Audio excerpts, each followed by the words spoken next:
Bonjour, d'abord félicitations pour votre sélection Un certain regard. Vous avez réagi comment à l'annonce de ce... On s'est dit que il y aurait plus de problème de notoriété sur le film. Maintenant, la question ce serait de savoir s'il serait compris ou pas compris, mais pas de savoir s'il serait connu ou pas connu. Ça change le débat.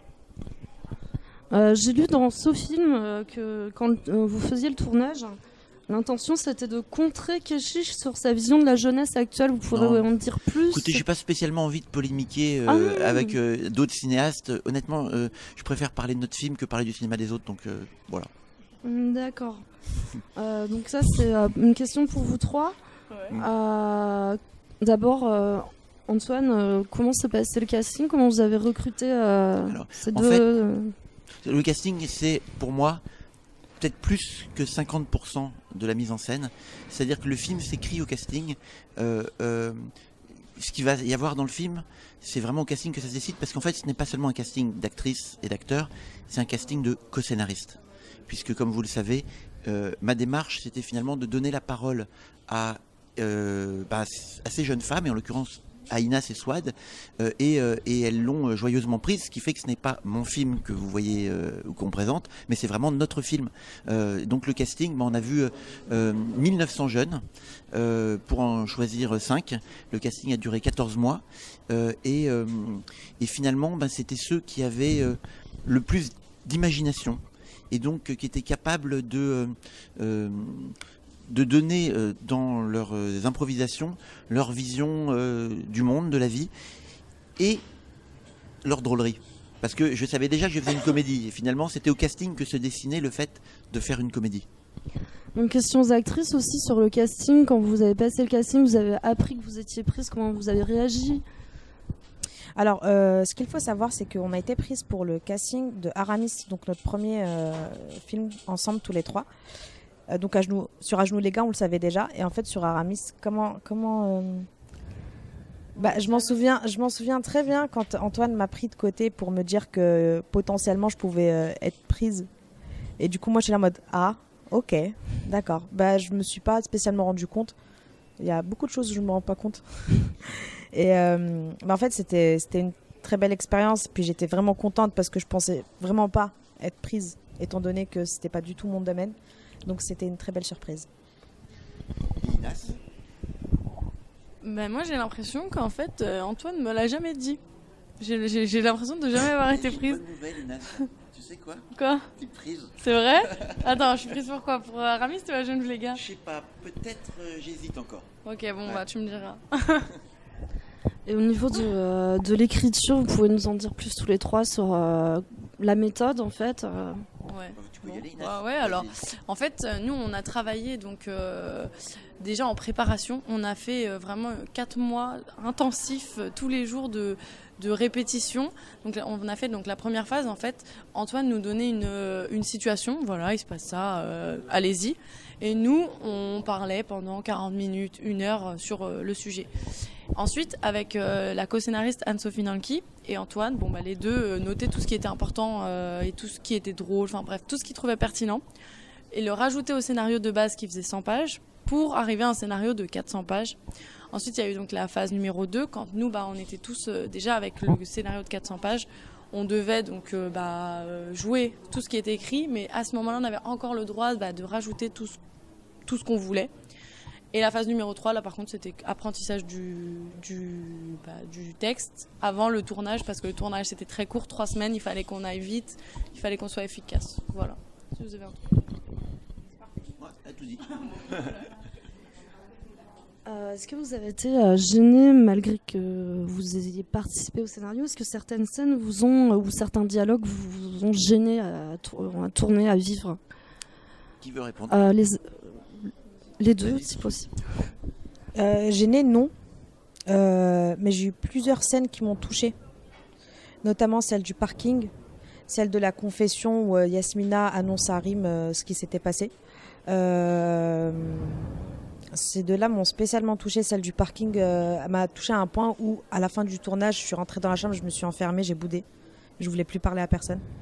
Celle de la confession, elle était elle était lourde, elle était hyper dure. Celle-là, quand on l'avait fait au répète, on avait pleuré. Quand on l'a faite en impro, quand on l'avait développée, on a pleuré. Genre. Et elle a ouais. Et hier, on l'a vue sur grand écran et genre, elle était, on a eu les larmes aux yeux aussi. Donc ouais, moi ces 2 scènes m'ont spécialement touchée. Justement, à propos de pleurs, on vous voit très peu pleurer à l'écran au montage final. C'est une volonté ou Alors ça, c'est peut-être plutôt à moi, parce que c'est moi le montage final. Alors, j'avais pas beaucoup de matière larmes en magasin. Est-ce que c'est parce que je les ai pas poussées? Est-ce que je les ai pas cherchées? Quelquefois, on a sorti un petit peu de bouteilles de Dacrium, d'ailleurs, qui sont montées. Hein, ouais. Si, dans la scène de la confession. 2 secondes. Le truc, c'est que moi, je pense que le personnage de Yasmina, c'est quelqu'un de très introverti. C'est que même si c'est une personne, par exemple, quand elle fait la confession, elle prend toutes les attaques de sa sœur et elle parle pas. C'est quelqu'un qui prend tout pour elle et en fait qui pète un câble seulement dans sa tête et qui laisse rien entrevoir.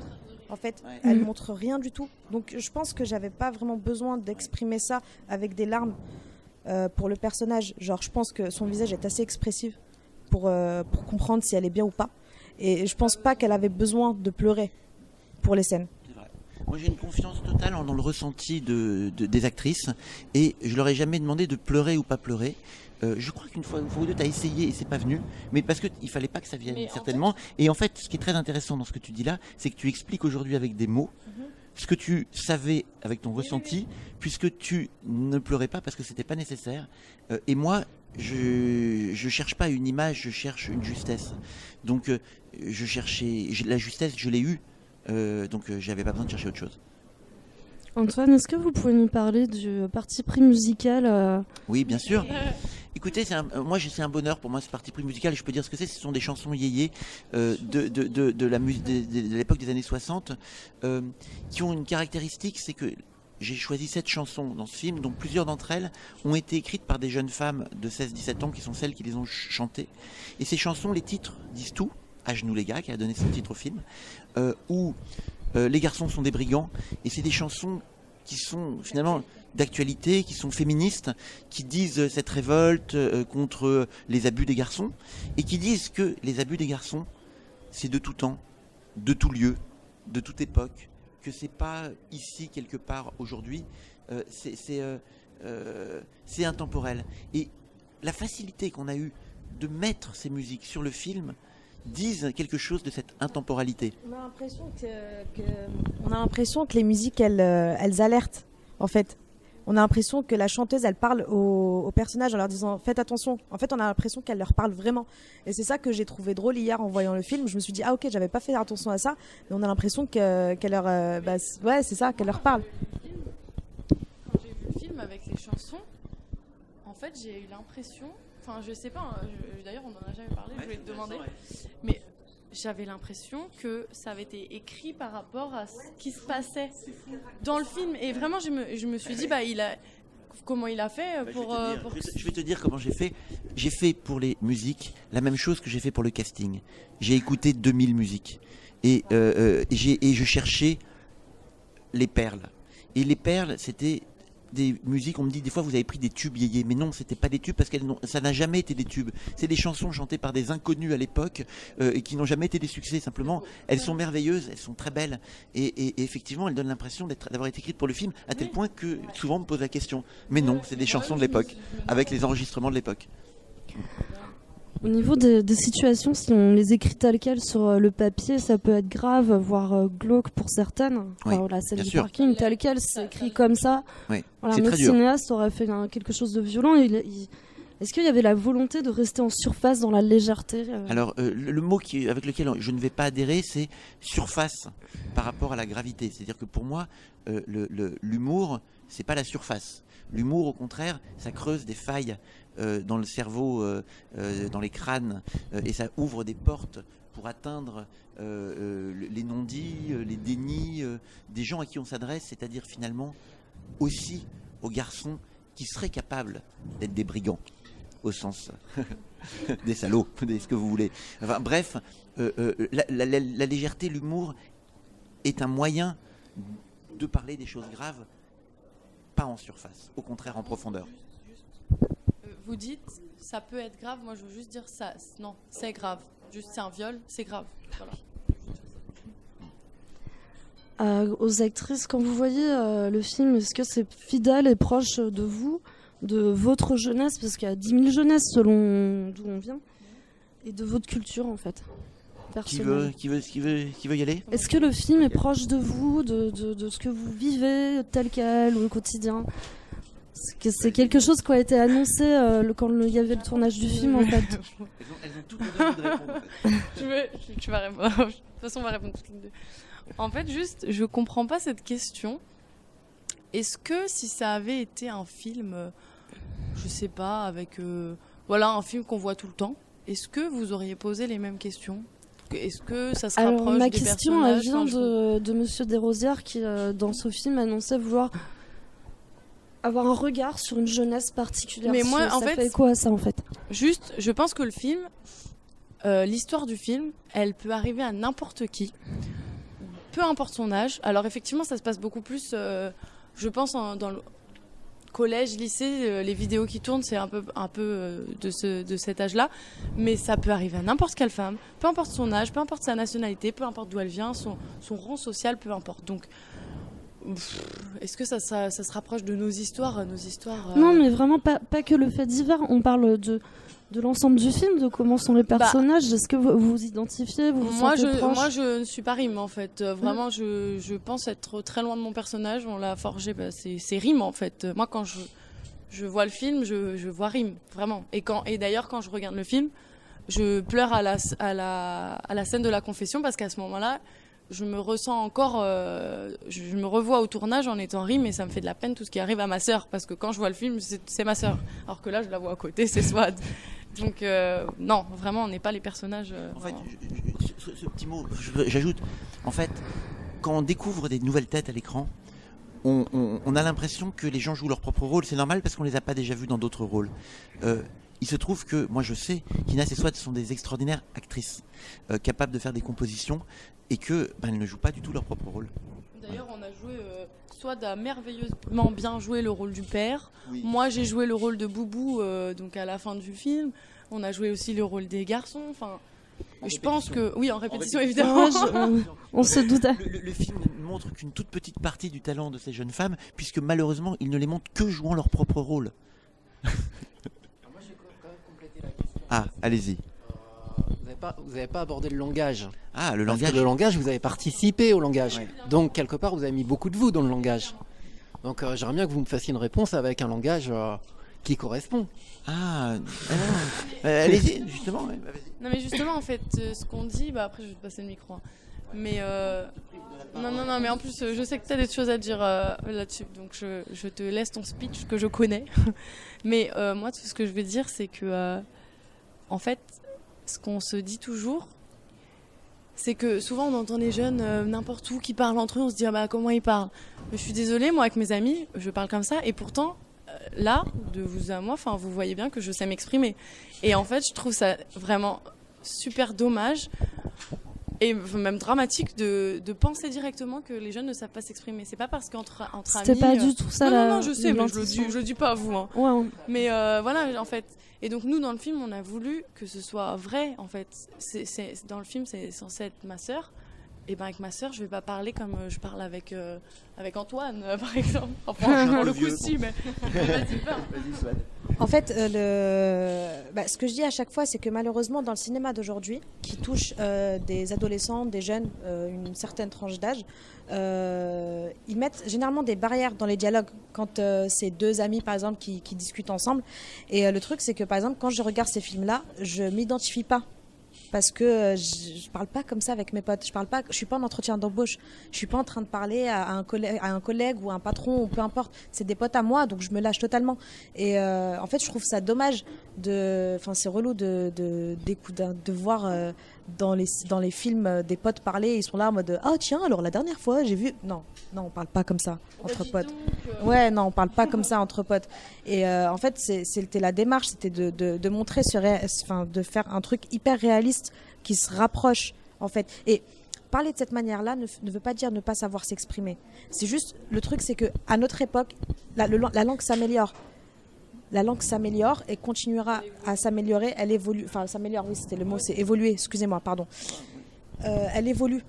Et par exemple, comme on parlait dans les années 90, pour ceux qui étaient jeunes dans les années 60, pour eux, ceux des années 90, ils savent pas s'exprimer. Vous voyez ce que je veux dire? C'est que voilà, les générations, etc. Et donc, nous, plus tard, peut-être dans 30 ans, on dira « Ah, mais les jeunes ne savent plus s'exprimer ». Vous voyez ce que je veux dire? Donc, c'est une évolution, en fait. Voilà. On a l'impression que c'est quelque chose qui vous a été dit parce que... parce que... Oui, peut-être qu'on répond à une question que vous ne nous avez pas posée. Parce que on réagit un peu, on est peut-être un peu à cran sur cette question-là. Moi, je voudrais dire un truc sur ce sujet-là. En fait, j'entends parfois, là encore, je réponds à une chose que vous n'avez pas posée, dire que ce serait une langue crue, vulgaire, ou que c'est des gens qui savent pas parler ou des choses comme ça. Moi, je pense que c'est une très belle langue. Et je pense que quand Pagnol nous faisait entendre la langue de Marseille dans les années 30, il nous faisait entendre une langue et il touchait à l'universel. Et il me semble que tout le travail qu'on a fait grâce aux répétitions, au développement et au travail d'accordéon qui est de dilater pour obtenir des choses puis de recontracter sur le meilleur, et ben ça nous permet de sortir l'écume de la poésie de cette langue et de toutes les trouvailles verbales qu'elle et ils ont fait et donc toute la beauté, toutes les images qu'il y a dans cette langue. Donc effectivement, le fait est que pour certains, ça fait un film qui leur ressemble et dans lequel ils peuvent se retrouver, et pour d'autres ça peut donner l'impression d'un film ethnologique, c'est-à-dire d'aller voir des gens qui parlent pas comme eux. Très bien, on assume les deux. Sur Aramis, le film qu'on avait fait avant, les filles elles parlaient un peu de la même façon parce que toujours les mêmes sœurs, et je me rappelle il y avait donc des dames qui étaient assez âgées qui m'avaient dit ah mais elle parle vraiment vite, moi il me faudrait quand même des sous-titres je pense, et c'était drôle de me dire on parle la même langue finalement et elle se dit qu'il lui faudrait des sous-titres pour comprendre alors que c'est censé être là le français. Alors je vais quand même encore prolonger la question parce que bien. Sur le langage, creusons. Non, parce que le travail il est formidable sur le langage, il est évidemment formidable, mais et j'ai envie de le rapprocher ce travail de ce que vous avez fait avec la musique. Ouais. Et je pense que et le comique aussi parce que on parle de quelque chose de très grave et puis ce fait très grave, vous avez fait le choix, le parti pris qui peut paraître très étrange et en tout cas qui fait qu'on reçoit le film de manière étrange aussi, du coup de sublimer le réel. Parce que ce n'est pas exactement le réel, parce que le langage, vous partez de quelque chose de réel, mais vous en faites un concentré et quelque part vous le sublimez. Est-ce que c'était votre démarche? Moi, ce que je comprends dans votre... c'est d'autres mots pour dire effectivement ce que j'ai dit avant. C'est-à-dire que quand je dilate et que je resserre autour du meilleur de ce qu'on a dilaté, d'une certaine façon, c'est comme si j'allais chercher l'essence. Et d'une certaine façon, je sublime le réel comme l'essence de menthe sublime la menthe. Voilà. C'est joli. Vous pourrez vous en servir, ces deux-là. Je vous la donne, c'est cadeau. Pouvez-vous nous dévoiler l'histoire vraie, l'anecdote dont est tiré le film? En fait, quand Aramiste est sorti, on a été amené à être mis en contact avec plein d'histoires, plein de témoignages, et au milieu de tout ça, on est tombé sur ce témoignage qui est bouleversant, qui est une histoire vraie, mais qui reste un témoignage qui est l'origine et sur lequel il n'y a rien de plus à dire que ça, quoi. Si on compare votre film au film de Doyon comme Carrément à l'Ouest, est-ce que vous prenez pour un compliment? Il y a beaucoup de films que j'ai aimés de Doyon, mais c'est pas mon film préféré de Doyon, tout simplement parce que il me semble qu'il rate. Enfin, je veux pas dire du mal de Doyon, j'ai aucun intérêt à ça, c'est pas mon propos, mais simplement il y a une chose que nous on veut réussir et je suis pas sûr que lui il l'avait réussi là, et je ne sais pas si nous on l'y a réussi et que ça marchera, c'est tout simplement à toucher des spectateurs qui ressemblent aux personnages décrits, quoi. Carrément à l'Ouest de Jacques Doyon, vous en avez entendu parler Avec un langage... mais c'était en 2001, donc c'est... Oui, moi j'étais là, hein. Moi j'étais là, je me rappelle. Non, mais vous étiez là depuis une quinzaine d'années, et il y avait aussi un depuis 30 langage ans, qu'on a toujours entendu. Qui était déjà dans la haine, qui était déjà sûr. Qui se recycle dans quelques mots, mais c'est un langage qui existe depuis. Enfin, nous aussi on parle toujours. comme ça. Donc voilà, après il y a 2-3 mots qui changent, mais après dans nos méthodes de travail avec Doyon, on a des méthodes tout à fait différentes. Lui est connu pour faire 40 prises, 50 prises, etc. Nous on fait 2 prises maximum. 2 prises. Des fois 3 la punchline. Ouais, mais c'est même pas une prise, pas complet. La prise généralement, elle peut durer entre 40 et 1 heure. 40 minutes et 1 heure. Donc en fait, c'est des longues prises, mais il n'y en a pas beaucoup. Et je trouve ça beaucoup plus intéressant en fait. Et moins fatigant. C'est comme si, d'une certaine façon, c'est assez curieux, c'est comme si j'étais avec des rushs de documentaire. Parce que c'est pas du documentaire, c'est écrit, elle joue. Mais en fait, j'ai des rushs très longues et je vais chercher les meilleurs moments, comme dans des rushs de documentaire. Alors qu'en fiction, en général, on a des rushs courtes, on refait 20 fois le petit bout dont on va avoir besoin. Donc nous, on navigue avec mon monteur dans ces rushs gigantesques pour aller chercher les moments les plus forts. Et si vous avez remarqué dans le montage, c'est rare qu'on ait une scène du début à la fin. En général, les scènes, on arrive au milieu, on en ressort au milieu. Parce que en fait, on a de quoi faire une matière bien plus grande. Et d'ailleurs, nous allons sortir en parallèle avec le film une série de 30 épisodes de 10 minutes, ce qui nous fera donc 300 minutes, c'est-à-dire 3 fois plus que le film, avec finalement des développements qu'on aime énormément de toutes ces scènes dont dans le film on a gardé non pas forcément le meilleur, mais le plus utile dramatiquement du point de vue de l'ensemble de l'histoire. Alors qu'en fait, dans chaque scène, il y a une histoire en elle-même qui mérite d'être racontée en entier et qui justifie d'en faire un épisode entier qui devient un petit film autonome, quoi, finalement. C'est un vrai bonheur qu'on est en plein montage de ça. C'est très agréable. Parce qu'on a des rushs gigantesques et on peut faire ça. Et au niveau du... en fait, le film, au niveau temporel, est diffusé après qu'il y a eu les mouvements MeToo et Balance ton port. Il me semble que ça a été tourné avant, créé avant. Et quel est l'impact? Comment est-ce que ça change Vous voulez vous y coller? Ça change un peu notre vision. C'est Swan. En fait, ce qui est intéressant, c'est que avec cette histoire, avec ce scandale-là, ça prouve juste que le film est vrai. Le film raconte quelque chose de vrai, quelque chose qui se passe et qui peut arriver n'importe où et à n'importe qui. Et c'est ça qui est cool. C'est-à-dire qu'en fait, quelque part, cette histoire dont nous ne sommes rien, nous ne savons rien, permet d'élargir le débat qui aurait été dommage s'il n'y avait pas eu cette histoire. On nous aurait dit « Ah, voilà ce qui se passe dans les banlieues ». On ne peut plus nous dire « Voilà ce qui se passe dans les banlieues » parce que maintenant... Oui, mais on ne peut plus nous le dire. Maintenant, on peut dire « Voilà ce qui se passe dans le monde ». Voilà ce qui se passe dans le monde. Ça revient à ce que je disais tout à l'heure, c'est que l'histoire, elle peut toucher n'importe qui. Elle est universelle. Et ouais, c'est ça, n'importe quel milieu. Et c'est dommage de dire « Ah bah c'est des jeunes de banlieue... qui parlent de leur sexualité. Non mais c'est ça. Hein. En fait, je rigole parce que c'est pas. Non mais je sais, en fait, on s'acharne sur vous. Vous avez eu des retours, retours sur le langage, sur la banlieue en fait. Non mais en fait c'est juste fatigant en fait parce que Pardon, excusez-moi. En fait, c'est juste fatigant parce que on a eu plus de retours sur. Alors oui, la banlieue, oui et le langage. Non, les gars, non. Mais en fait, le truc, c'est que c'est jamais méchamment dit. Hein. Vraiment, c'est toujours une petite phrase. Ce film est génial, qui nous raconte la sexualité dans les banlieues. Mais non, est-ce que déjà dans le film, c'est dit, on habite où dans le film? Vous pouvez nous répondre? Personne ne peut répondre. Non. C'est pas dit. Ça se trouve, on habite dans le quartier chicos de Paris. On ne sait pas. Ouais. C'est pas dit. D'ailleurs, on n'a même pas tourné à Paris et on nous dit les banlieusards de Paris. Arrête de répondre aux questions qui ne nous ont pas été posées. Laissons poser des questions intéressantes, nos sympathiques amis. Ils vont plus jamais nous revoir. Et au niveau de... Non, mais c'est intéressant parce que justement, les journalistes peuvent être dans les clichés, les préjugés. Et apparemment, ce que vous avez vu comme série à chaque interview, c'est revenu, si on a bien compris. Je crois que tous les gens qui font cette expérience qui est nouvelle pour nous et amusante d'enchaîner des entretiens savent qu'il y a des questions récurrentes. Oui. Et d'une certaine façon, soyons responsables de notre film. C'est notre film qui engendre les questions récurrentes. Donc les questions récurrentes, elles parlent tout autant de notre film que de la société qui, face à notre film... Enfin voilà, bref, tout ça est intéressant, même les questions récurrentes. Dans le genre, le film, il sera interdit moins de 16 ans. Ça vous a fait réagir comment? Oui, mais restons prudents.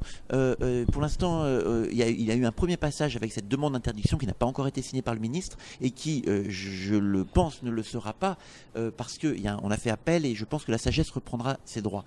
Cependant, ça m'a attristé parce que nous, on a pensé le film pour les 12-16 ans, pour précisément qu'il leur serve d'outil et que, éventuellement, des profs puissent s'en servir d'outil parce qu'il nous est demandé par des profs pour faire des débats sur libérer la parole, faire réfléchir ces jeunes sur qu'est-ce que c'est que le consentement, puisque le film finalement Il y a une grosse question, pardon de vous interrompre, mais c'est vrai qu'il y a suite à tout ce qu'il y a eu, MeToo et Balance Sport, il y a une grosse question sur le consentement. Bien sûr. À quelle limite, ou même les faits divers, la jeune fille de 11 ans qui a suivi son... Tout à fait. Tout à fait. Il y a un gros questionnement, un gros débat. encore. Et donc, une des choses qui nous semble... Finalement, le film parle de qu'est-ce que c'est que de comment les différents personnages du film comprennent la notion de consentement différemment suivant qui ils sont. Les garçons ne comprennent pas pareil que les filles, mais même les filles entre elles ne le comprennent pas pareil, les garçons entre eux ne le comprennent pas pareil. Donc chaque personnage a un point de vue différent sur qu'est-ce que c'est que le consentement.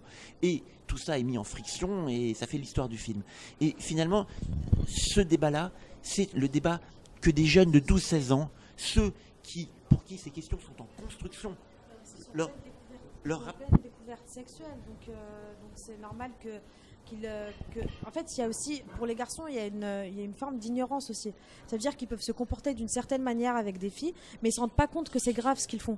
Et en fait, c'est ça qu'on essaye de montrer dans le film, parce que même le personnage de Salim, à un moment, il lui dit que, bah non, enfin, j'ai rien fait de mal. Elle a dit oui, parce qu'il se rend pas compte, et ça arrive régulièrement, surtout dans cette tranche d'âge-là, parce que généralement les garçons, ils ont une poussée d'adrénaline, d'hormones, de pouvoir aussi. Ils se croient tout permis, ils se croient impuissants et trop puissants.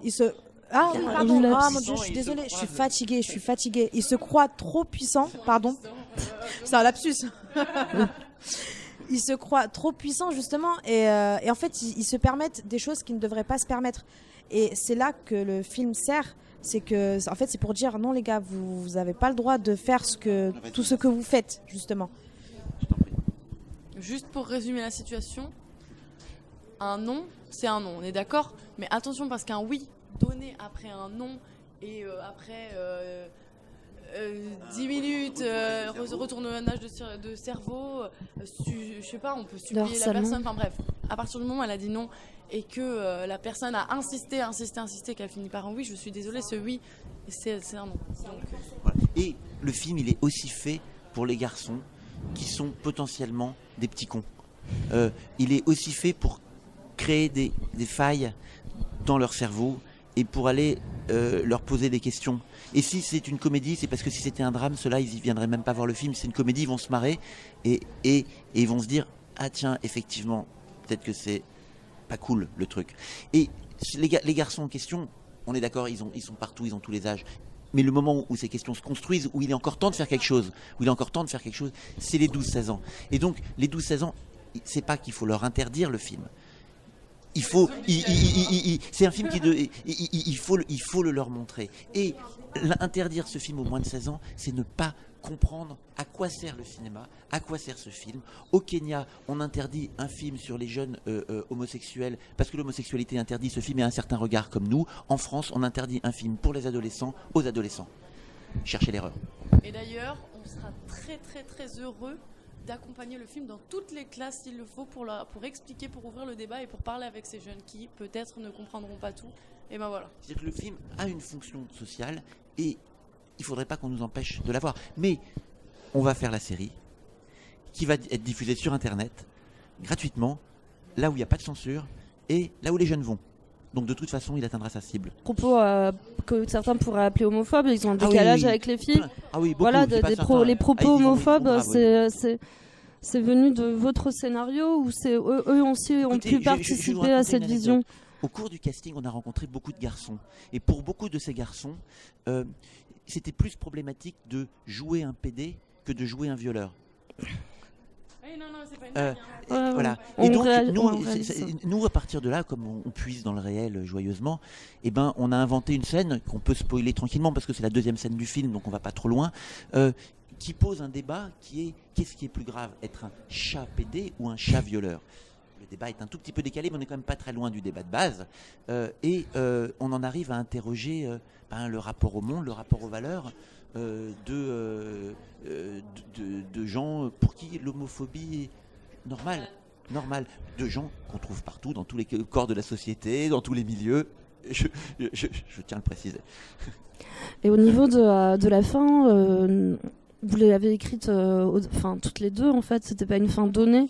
Oui, sans la dévoiler, c'était... Alors, vous pensez à la dernière grande scène de 10 minutes, vous pensez à la dernière image? Tout à fait. Vous avez bien. Il y a quand même un. Il y a une espèce de construction dans ce film. Il y avait une pensée derrière. C'est fait par des professionnels. Ah ouais. Hein. Tu crois qu'ils ont été payés? Je sais pas. Ouais, pas assez, hein, à mon avis. Je demande à voir les contrats. Non, vous parliez de cette scène-là. Oui, cette scène-là, ça a été un vrai très joyeux travail pile poil dans nos méthodes, c'est-à-dire des improvisations développées en prenant le temps, plusieurs jours, où tout le monde a joué tous les rôles, on a retourné tout dans tous les sens, et où Inès et Swan ont joué les filles, les garçons, les deux filles, les deux garçons, etc. Et les garçons ont joué, les garçons aussi, on a tout essayé, on gratte, on presse les citrons des têtes des filles, là, comme ça, on prend tout le jus et des garçons, et puis on fait notre soupe. Les acteurs ont qu'à bien se tenir, parce qu'autrement, je suppose que les rushs, ils vont circuler sur le web aussi. Il n'y a pas de dossier, parce que comme ils sont bons à peu près tout le temps, on peut faire circuler n'importe quoi dans les rushs, tout est bien. Et alors moi, je voulais vous demander, parce qu'on en parlait de la série YouTube, est-ce que vous pouvez nous dire du coup sur quel site on pourra la voir? Écoutez, non, c'est très intéressant comme question. Nous, on était prêts la semaine dernière à la mettre sur YouTube. YouTube, c'est un site. Hein. D'accord, je finis ma réponse. Donc, nous, on était prêts et même j'étais, pour vous dire, très amusé d'avoir un film à un certain regard en sélection officielle au Festival de Cannes, la crème de la cinématographie nationale, mondiale. Et de faire des sketchs sur YouTube qui est quand même a priori le bas de gamme du bas de gamme, le machin. Aucun problème, je n'ai de mépris pour personne. Nous, on s'adresse aux gens là où ils sont et avec le public. Donc, ce grand écart apparent, c'est un vrai bonheur pour moi. Maintenant, je ne sais pas si dans un mois, parce qu'on va sortir les deux en parallèle. La série sortira à partir du 27 juin, le film sort le 20 juin. Et la série, ce sera un épisode par semaine, 30 épisodes, donc ça sera jusqu'en décembre. Un vrai bonheur, un vrai jeu, un vrai chouette. Est-ce que ce sera sur YouTube ou ailleurs? Je vous avoue que notre présence ici nous fait faire de belles rencontres. Rien n'est signé, rien n'est conclu. À suivre. Eh ben, merci beaucoup en tout cas. Et bonne chance au film pour... Et tout à fait, et la compétition, puisque là, quand on tourne après, vous saurez, mais... Il y a une compétition dans un certain regard, mais on la vit pas comme telle. Hein. Nous, on a ressenti qu'on a gagné en étant ici. On n'est pas du tout dans un esprit de compétition. Ce qu'on a compris, pour moi, un certain regard, c'est la sélection de l'amour. C'est-à-dire que c'est la sélection où les sélectionneurs ne prennent que des films pour la seule et unique raison qu'ils les aiment, et pas parce que ça permet de mettre tel cinéaste connu, tel acteur connu sur le tapis rouge. Bon, certainement que tous les films en compétition officielle sont aimés, mais il y a peut-être aussi d'autres critères qui sont pris en considération par un certain regard, et ça nous va très bien. D'accord, merci beaucoup en tout cas.